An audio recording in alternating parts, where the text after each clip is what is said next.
قرآن مجید میں 5 جگہ اللہ کے حق کے بعد فوراً والدین کا حق ہے.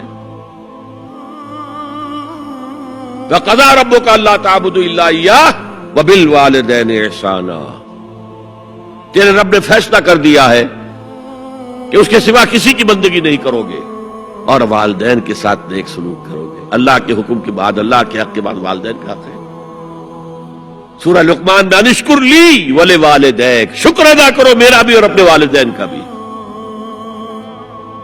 اور سورہ بنی اسرائیل میں تو کیا تفصیل آئی ہے. اما یبلغن عندک الکبر احدہما او کلاہما فلا تقل لہما اف ولا تنہرہما وقل لہما قولا کریما واخفض لہما جناح الذل من الرحمۃ وقل رب ارحمہما کما ربیانی صغیرا. اگر تمہارے والدین میں سے ایک یا دونوں تمہارے پاس بڑھاپے کی عمر کو پہنچ ہی جائیں، انہیں کبھی اف تک نہ کہنا، دل نہ توڑنا ان کا، چھاتی چوڑی کر کے بات نہ کرنا، ان سے کندھے جھکا کر بات کرنا، ادب سے گفتگو کرنا. قل لہما قولا کریما واخفض لہما جناح الذل من الرحمہ، اپنے کندھوں کو جھکا کر رکھنا. اور پھر کہنا، اللہ سے دعا کرنا، رب ارحمہما کما ربیانی صغیرا، پروردگار میرے ان والدین پر رحم فرمائیو جیسے کہ انہوں نے مجھے پالا تھا جبکہ میں چھوٹا سا تھا. تو خاندان کے نظام کو مستحکم کرنے کے لیے 3 ڈائمنشنز ہیں. جیسے ایک کمرہ ہے، چوڑائی ہے، لمبائی ہے، اونچائی ہے. پہلے تو شوہر اور بیوی کے درمیان بانڈ آف لو. اب یہ شوہر اور بیوی پیرنٹس بن گئے ہیں، والدین بن گئے، اولاد آ گئی. سیکنڈ ڈائمنشن ایڈ ہو گئی، ادب، عزت.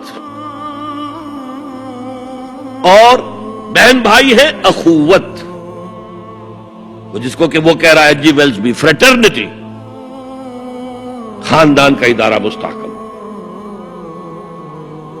یہاں ایک نقطہ اور بیان کر دوں. لیگل لیول پر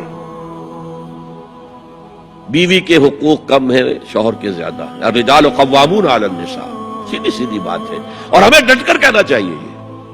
اس سے زیادہ معقول بات کوئی نہیں. کسی ادارے کے 2 سربراہ برابر کے اختیارات والے نہیں ہو سکتے. لیکن اخلاقی طور پر جو ماں کا حصہ ہے، باپ کا حصہ اس سے 1/3 ہے. قرآن مجید میں آیا ہے نا، حملتہ امہ وہنا علی وہن وفصالہ فی عامین ان اشکر لی ولوالدیک. اسے اٹھائے رکھا اس کی ماں نے اپنے پیٹ میں، کمزوری پر کمزوری جھیل. کمزوری تو ہو رہی ہے، اس کا خون چوس رہا ہے اندر، جھونک جو ہے وہ چوس رہی ہے خون اس کا. اور سب ماؤں کو تو اتنی نرشمنٹ موجود نہیں ہوتی کہ آپ پریگننسی میں اس کے لیے ضروری نرشمنٹ فراہم کر دیں. وہنن علی وہن، کمزوری پر کمزوری جھیل کر بھی اپنے پیٹ میں اٹھائے رکھا. وفصالہ فی عامین، اور پھر دودھ چھڑانا ہوا 2 سالوں میں. وہ جھونک جو ہے وہ پھر اس کی چھاتیوں سے چمٹ گئی. لہذا اس کا حق 3 گنا زیادہ ہے باپ سے. ایک صحابی حضور سے پوچھتے ہیں، حضور میرے حسن سلوک کا اولین مستحق کون ہے؟ فرمایا تمہاری والدہ. پھر پوچھا ان کے بعد کون؟ پھر کہا تمہاری والدہ. پھر پوچھا ان کے بعد کون؟ پھر کہا تمہاری والدہ. پھر پوچھا ان کے بعد کون؟ تو کہا تمہارے والد. 3 درجے. اور یہ جو فرمایا الجنت تحت اقدام الامہات، جنت تو ماؤں کے قدموں تلے ہے، یہ باپ کے بارے میں تو نہیں فرمایا. یہ ہے ایکویشن، بیلنس. اسلام قسط کی بات کرتا ہے، انصاف کی بات نہیں کرتا. انصاف تو یہ کہ آدھی روٹی ادھر دے دو، آدھی ادھر دے دو. انصاف ہے، یہ اچھی چیز ہے.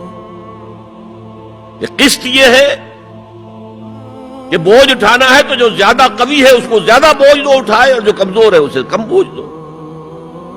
یہ قسط ہے. تو اسلام نے عورتوں پر ذمہ داریاں کم رکھی، ان کے اختیارات کم رکھے، لیکن اولاد پر حق ماں کا 3 درجے فائدہ.